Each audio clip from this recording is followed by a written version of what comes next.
the food of love, play on. Give me excess of it, that suffocating the appetite may sicken and so die, that strain again, it had it dying fall. Oh, it came o'er my ear like the sweet sound that breathes upon a bank of violets, stealing and giving it odor, enough no more, O spirit of love. How quick and fresh art thou, that notwithstanding thy capacity receiveth as the sea, not enters there of what validity or pitch soar, but falls into abatement and low price, even in a minute, so full of shapes is fancy, that it alone is high fantastical. Will you go hunt, my lord? What, Curio? The heart. Why, so I do, the noblest that I have. Oh, when mine eyes did see Olivia first, methought she purged the air of pestilence. That instant I was turned into a hart, and my desires, like fell and cruel hounds, ere since pursue me. How now, my lord?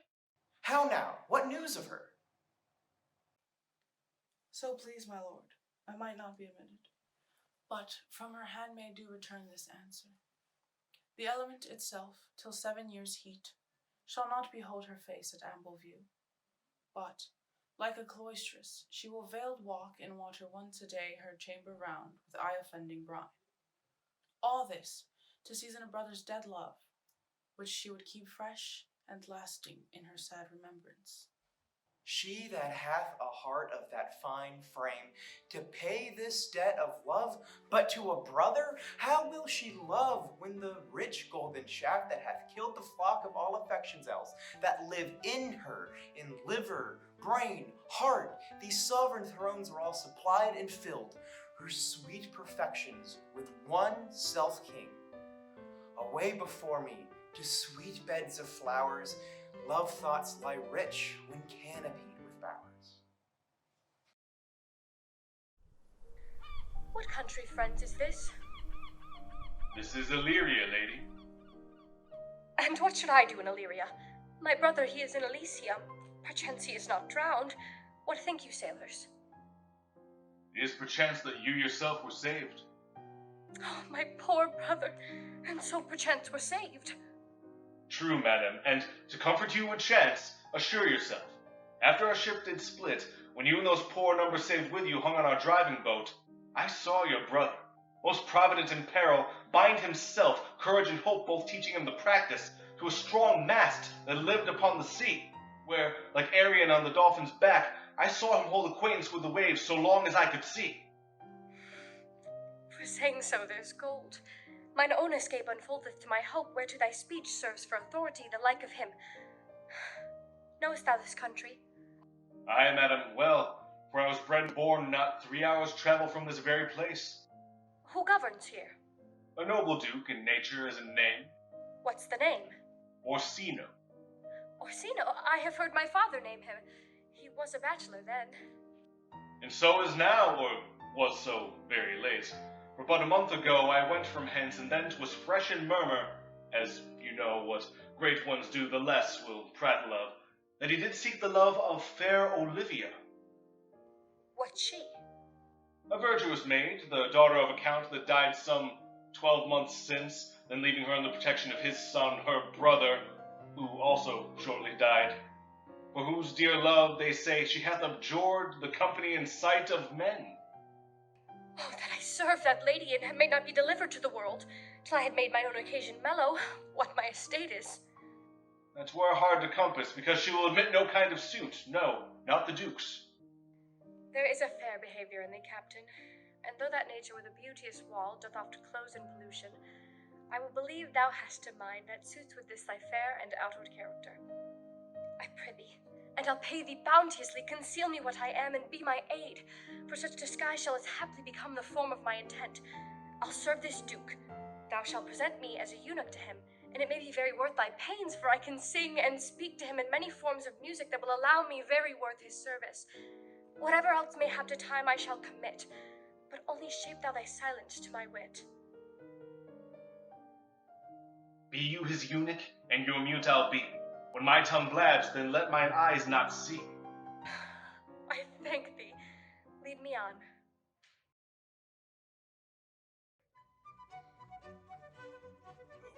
What a plague means my niece to take the death of her brother thus? I'm sure care's an enemy to life. By my troth, Sir Toby, you must come in earlier or nights. Your cousin, my lady, takes great exceptions to your ill hours. Why? Let her accept before accepted. Aye, but you must confine yourself within the modest limits of order. Confine? I'll confine myself no finer than I am. These clothes are good enough to drink in, and so are these boots, too. And they be not. Let them hang themselves in their own straps. That quaffing and drinking will undo you. I heard my lady talk of it yesterday, and of a foolish knight that you brought in one night here to be her wooer. Who? Sir Andrew Aguecheek? Aye, he. What? He's as tall a man as any in Illyria. What's that to the purpose? Why, he has 3,000 ducats a year. Aye, but he'll have but a year in all these ducats. He's a very fool and a prodigal. Fine. That you'd say so. Play the boy to gamboys. Speaks 3 or 4 languages, word for word, without hook. And hath all the good gifts of nature. He hath indeed. Almost natural, for besides that, he's a fool. He's a great quarreler, and, but that he hath the gift of a coward to allay the gust he hath in quarreling, 'tis thought amongst the prudent, he would quickly have the gift of a grave. By this hand, they are scoundrels and subtractors and that say so of him. Who are they?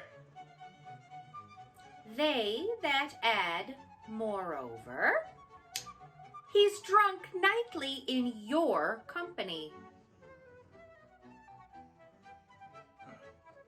With drinking else to my niece, I'll drink to her as long as there is a passage in my throat and a drink in Illyria. He's a coward and a coistrel that will not drink to my niece till of his brains turn of the toe like a parish top. What, wench? Castellano Vulgar. For here comes Sir Andrew Aguecheek. Sir Toby Belch? How now, Sir Toby Belch? Sweet Sir Andrew. Bless you, fair shrew. And you too, sir. Accost, Sir Andrew. Accost. What's that? My niece's chambermaid. Good Mistress Accost, I desire better acquaintance. My name is Mary, sir. Good Mistress Mary Accost. You mistake, knight.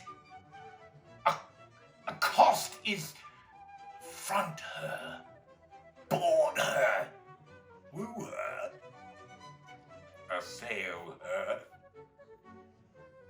By my troth, I would not undertake her in such company. Is that the meaning of accost? Fare you well, gentlemen. And thou let pardon, Sir Andrew. Would thou mightest never draw sword again! Fair lady, do you think you have fools in hand? Sir, I have not you by the hand. Marry, but you shall have, and here is my hand. Now, sir, thought is free. I pray you, bring your hand to the buttery bar and drink. Wherefore, sweetheart? What is your metaphor? It's dry, sir. I think so. I am not such an ass, but I can keep my hand dry. But what is your jest? A dry jest, sir. Are you full of them? Sir, I have them at my fingers' ends. Marry, now I let go your hand, I am barren. Oh, knight, thou lackest the cap of Carrie. When did I see thee so put down? Never in my life, I think. Unless you see a canary put me down. Methinks sometimes I have no more wit than a Christian or an ordinary man does. But I am a great eater of beef, and I believe that does harm to my wit. No question. And if I thought that, I'd forswear it. I'll ride home tomorrow, Sir Toby. Pourquoi, my dear knight? What is pourquoi? Do or not do? I would I had bestowed the time and the tongues that I had in fencing, dancing, or bear baiting. Oh, had I but followed the arts! Then hadst thou had an excellent head of hair. Why, would that have mended my hair? Past question. For thou seest it will not curl by nature. But it does become me well enough, does it not? Excellent! It hangs like flax on a distaff. And I hope to see a housewife take thee between her legs and get it off. Faith, I'll home tomorrow, Sir Toby. Your niece shall not be seen. And if she be, it's 4-1 she'll none of me. The Count himself here hard but woos her. She'll none of the Count. She'll not match above her degree, neither in estate, years, nor wit. I've heard her swear it. Tut. There's life in it, man. I'll stay a month longer. I am a fellow of the strangest minds in the world. I delight in masks and revels sometimes all together. Art thou good at these kickshaws, knight? As any man in Illyria whatsoever he be, to the degree of my betters, and yet I shall not compare to an old man. What is thy excellent in a galleon, knight? Faith, I can cut a caper. And I can cut the mutton to it. And I think I have the back strict simply as strong as any man in Illyria. Wherefore are these things had? Wherefore have these gifts a curtain before them? Are they like to take dust like Mistress Mallet's picture? why dost thou not go to church in a galliard and come home in a caper? What's that? My very walk should be a jig. I would not so much as make water but in a syncopate. What dost thou mean? Is it a world to hold virtues in? I did think, by the excellent constitution of thy leg, it was formed under the star of a galleon. Aye, 'tis strong, and 'tis indifferent and well in a flame-colored stock. Shall we set about some revels? What should we do else? Were we not born under Taurus? Taurus, that's sides and heart. No, sir. It is legs and thighs. Now, let me see thy caper. Huh? Higher! Ha ha ha! Excellent! If the Duke continue these favors towards you, Cesario, you are like to be much advanced. He hath known you but 3 days, and already you are no stranger. You either fear his humor or my negligence that you call into question the continuance of his love. Is he inconstant, sir, in his favors? No, believe me. I thank thee. Here comes the Count. Who saw Cesario ho? On your attendance, my lord, here. Stand you a while aloof, Cesario. You knowest no less, but all I have unclasped to thee the book of my secret soul. Therefore, good youth, address thy gate unto her, be not denied access. Stand at her doors, and tell them there thy fixed foot shall grow, till thou have audience. Sure, my noble lord, but if she be so abandoned to her sorrow as to spoke, she never will admit me. Be clamorous, but leap all civil bounds, rather than make an unprofited return. Say I do speak with her, my lord, what then?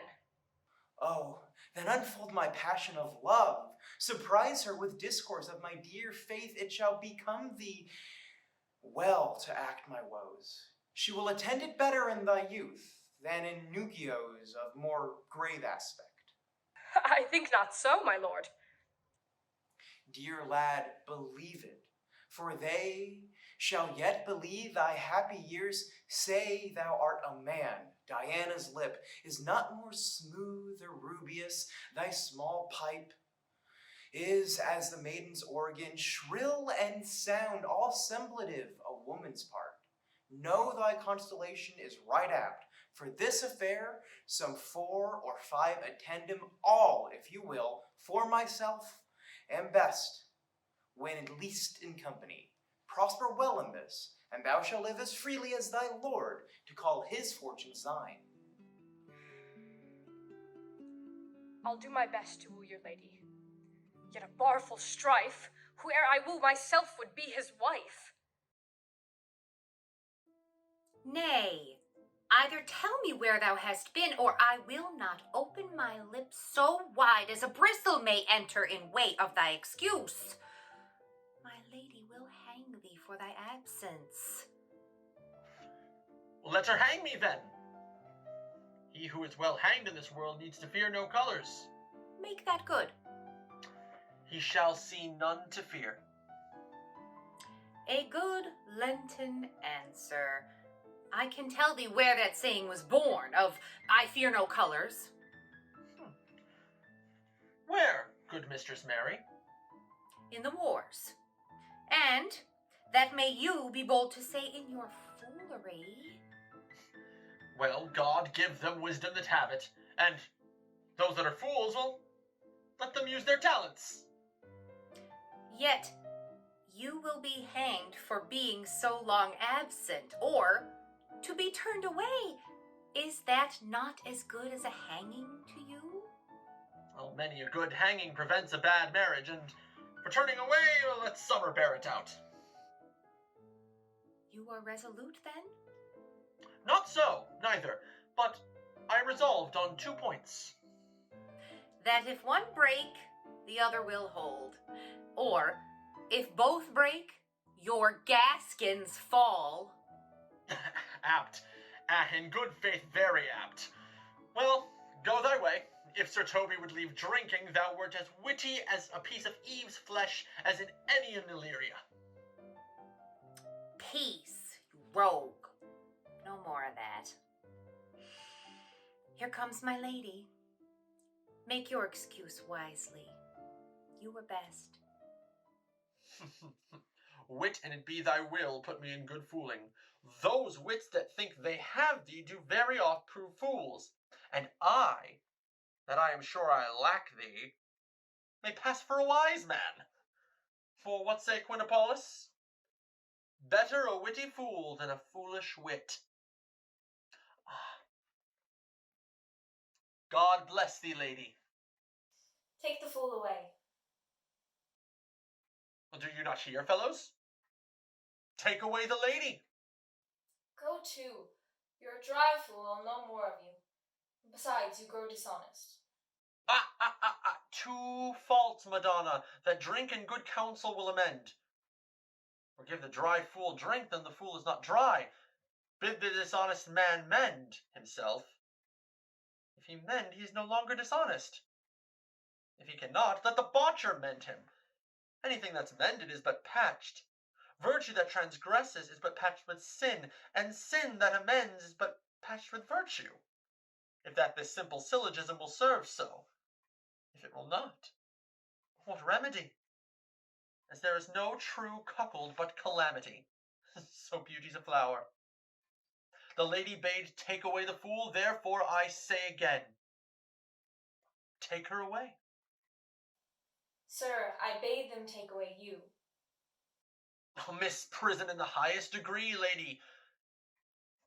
Cuculus non facit monachum. That is much to say as I wear not motley in my brain. Good Madonna, give me leave to prove you a fool. Can you do it? Dexterously, good Madonna. Make your proof. I must catechize you for it, Madonna. Good my mouse of virtue, answer me. Well, sir, for want of other idleness, I'll bide your proof. Good Madonna, why mournest thou? Good fool, for my brother's death. The more fool, Madonna, to mourn for your brother's soul being in heaven. Take away the fool, gentlemen. What think you of this fool, Malvolio? Doth he not mend? Yes, and shall do to the pangs of death shake him, infirmity. That decays the wise doth ever make the better fool. God send you, sir, a speedy infirmity for the better increasing of your folly. Sir Toby will be sworn that I am no fox, but he will not pass his word for tuppence that you are no fool. How say you to that, Malvolio? I marvel your ladyship takes delight in such a barren rascal. I saw him put down the other day with an ordinary fool that has no more brain than a stone. Look you now, he's out of his guard already. Unless you laugh and minister occasion to him, he is gagged. Gagged. I protest. I take these wise men that crow so at these set kind of fools no better than fools zanies. Oh, you are sick of self-love, Malvolio, and taste with a distempered appetite. To be generous, guiltless, and free of disposition is to take those things for bird bolts that you deem cannon bullets. There is no slander in an avowed fool, though he do nothing but rail, nor no railing in a known discreet man, though he do nothing but reprove. Now, Mercury, endue thee with leasing, for thou speakest well of fools. Madam, there is at the gate a young gentleman much desires to speak with you. From the Count Orsino, is it? I know not, madam. 'Tis a fair young man, and well attended. Who of my people hold him in delay? Sir Toby, madam, your kinsman. Fetch him off. I pray you, he speaks nothing but madman. Fie on him. Go to, Malvolio. If it be a suit from the Count, I am sick, or not at home. What you will to dismiss it. Now, you see, sir, how your fooling grows old, and people dislike it. Thou hast spoke for us, Madonna, as if thy eldest son should be a fool, whose skull Jove cram with brains for... Here he comes. One of thy kin has a most weak pia mater. By mine honor, half drunk. What is he at the gate, cousin? A gentleman. A gentleman. What gentleman? Oh. 'Tis a gentleman here. A plague of those pickle herring. How now, sot? Good Sir Toby. Cousin, how have you come so early by this lethargy? Lechery? I defy lechery. There's one at the gate. Aye, marry, what is he? Let him be the devil an he will. I care not. No. Give me faith, say I. Well, it's all one. What's a drunken man like, fool? Like a drowned man. A fool and a madman.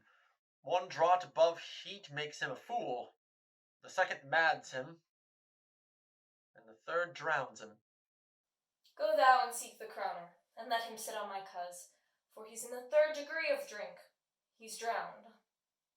Go, look after him. He is but mad yet, Madonna, and the fool shall look to the madman. Madam, yond young fellow swears he will speak with you. I told him you were sick. He takes on him to understand so much, and therefore comes to speak with you. I told him you were asleep. He seems to have a foreknowledge of that too, and therefore comes to speak with you. What is to be said to him, lady? He's fortified against any denial. Tell him he shall not speak with me. Has been told so, and he says he'll stand at your door like a sheriff's post, and to be the supporter of a bench, but he'll speak with you. What kind of man is he? Why, of mankind. What manner of man? A very ill manner. He'll speak with you, will you or no? Of what personage and years is he? Not old enough for a man, yet young enough for a boy, as a squash is before a peascod, or a cooling when 'tis before an apple. 'Tis with him in standing water, between boy and man. He is very well favored, and he speaks very shrewishly. One would think his mother's milk was scarce out of him. Let him approach. Call in my gentlewoman. Gentlewoman, my lady calls! Give me my veil. Come throw it over my face. We'll once more hear Orsino's embassy. The honorable lady of the house. Which is she? Speak to me. I shall answer for her. Your will? Most radiant, exquisite, and unmatchable beauty. I pray you, tell me if this be the lady of the house, for I never saw her, and I would be loath to cast away my speech, for besides that it is excellently well penned, I have taken great pains to con it. Good beauties, let me sustain no scorn. I am very comfortable, even to the least sinister usage. Whence came you, sir? I can say little more than I have studied, and that question's out of my part. Good gentle one, give me modest assurance if you be the lady of the house, that I may proceed in my speech. Are you a comedian? No, my profound heart, but by the very fangs of malice, I swear I am not that I play. Are you the lady of the house? If I do not usurp myself, I am. Most certain if you are she, you do usurp yourself, for what is yours to bestow is not yours to reserve. But this is from my commission. I will on with my speech in your praise, and then show you the heart of my message. Come to what is important in it. I forgive you the praise. Alas, I took great pains to study it. 'Tis poetical. It is the more like to be feigned. I pray you keep it in. I heard you were saucy at my gates, and allowed your approach rather to wonder at you than to hear you. If you be not mad, be gone. If you have reason, be brief. 'Tis not that time a moon with me to make one in so skipping a dialogue. Will you hoist sail, sir? Here lies your way. No, good swabber, I am to haul here a little longer. Some mollification for your giant sweet lady. Sure you have some hideous matter to deliver, when the courtesy is so fearful. Speak your office. It alone concerns your ear. I bring no overture of war, no taxation of homage. I hold the olive in my hand, my words are as fun of peace as matter. Yet you began rudely. What are you? What would you? The rudeness that hath appeared in me I have learned from my entertainment. What I am and what I would are as secret as maidenhead. To your ears, divinity. To any others, profanation. Give us the place alone. We will hear this divinity. Now, sir, what is your text? Most sweet lady. A comfortable doctrine, and much may be said of it. Where lies your text? In Orsino's bosom. In his bosom? In what chapter of his bosom? To answer by the method, in the first of his heart. Oh, I have read it. It is heresy. Have you no more to say? Good madam, let me see your face. Have you any commission from your lord to negotiate with my face? You are now out of your text. But we will draw the curtain and show you the picture. Look you, sir, such a one I was this present. Is it not well done? Excellently done, if God did all. 'Tis in grain, sir, 'twill endure wind and weather. 'Tis beauty truly blent, whose red and white nature's own sweet and cunning hand laid on. Lady, you are the cruelest she alive, if you are to lead these graces to the grave and leave the world no copy. Oh, I will not be so hard-hearted, sir. I will give out divers schedules of my beauty. It shall be inventoried, and each particle and utensil labeled to my will, as item, 2 lips, indifferent red. Item, 2 grey eyes, with lids to them. Item, 1 neck, 1 chin, and so forth. Were you sent hither to praise me? I see what you are. You are too proud, but if you are the devil, you are fair. My lord and master loves you. Oh, such love could be but recompensed, though you were crowned the nonpareil of beauty. How does he love me? With adorations, fertile tears, with groans that thunder love, with sighs of fire. Your lord does know my mind.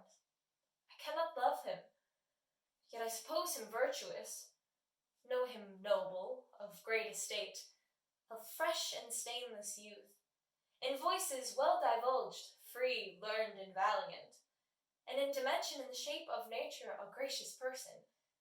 But yet I cannot love him. He might have took his answer long ago. If I did love you in my master's flame, with such a suffering, such a deadly life, in your denial I would find no sense. I would not understand it. Why? What would you? Make me a willow at your cabin gate, and call upon my soul within the house. Write loyal cantons of contemned love, and sing them loud, even in the dead of night. Howl your name to the reverberate hills, and make the babbling gossip of the air cry out, Olivia! Oh, you would not rest between the elements of air and earth, but you should pity me. You might do much. What is your parentage?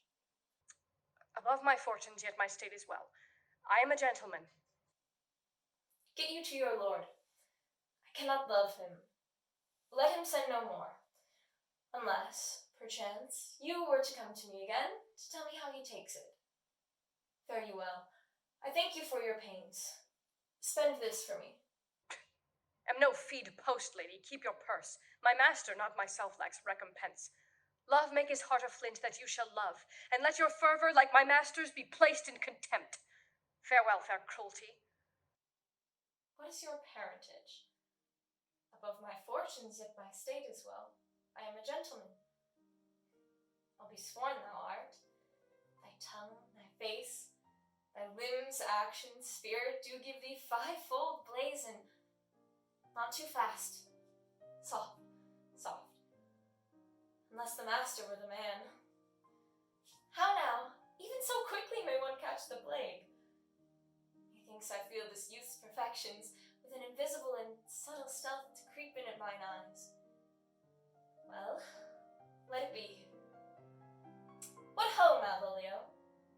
Here, madam, at your service. Run after that same peevish messenger, the county's man. He left this ring behind him. Would I or not, tell him all none of it. Desire him not to flatter with his lord, nor hold him up with hopes. I am not for him. If that the youth will come this way tomorrow, I'll give him reasons for it. Hide thee, Malvolio. Madam, I will. I do I know not what, and fear to find mine eye too great a flatterer for my mind. Fate, show thy force. Ourselves we do not owe. What is decreed must be, and be this so.